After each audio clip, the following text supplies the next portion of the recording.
தாய் தமிழ் உறவுகளுக்கு வணக்கம். திமுக கூட்டணியில் தொடர்வதாக கம்யூனிஸ்ட் அறிவிப்பு. திமுக கூட்டணியில் தொடர்வதாக கம்யூனிஸ்ட் அறிவிப்பு என்ற தலைப்பில் இந்த காணொலியை காண்கிறோம்.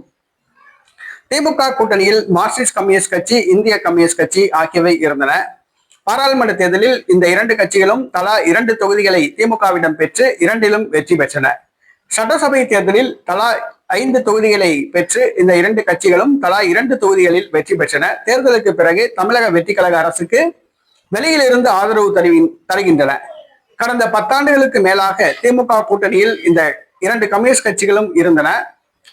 கடந்த 5 ஆண்டுகள் திமுக ஆட்சியின் போது ஒட்டுண்ணியாக ஒட்டி கொண்டு காரியம் சாதித்த இந்த கம்யூனிஸ்ட் கட்சிகள் ஆட்சி மாறியதும் தமிழக வெற்றி கழகம் பக்கம் காரியம் சாதிப்பதற்காக ஒட்டுண்ணிகளாக சென்றுள்ளன.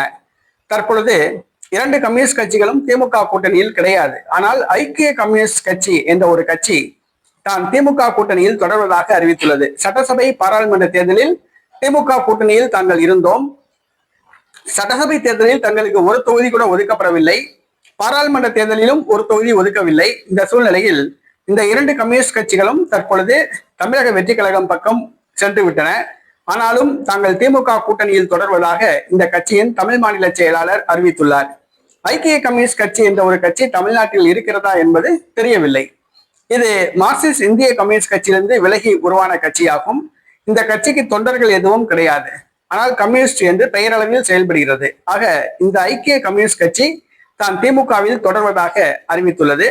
இந்த கட்சி திமுகவில் தொடர்ந்தாலும் சரி, தொடராவிட்டாலும் சரி, இந்த ஐக்கிய கம்யூனிஸ்ட் கட்சியால் திமுகவுக்கு எந்த ஒரு லாபமும் இல்லை என்பது குறிப்பிடத்தக்கது.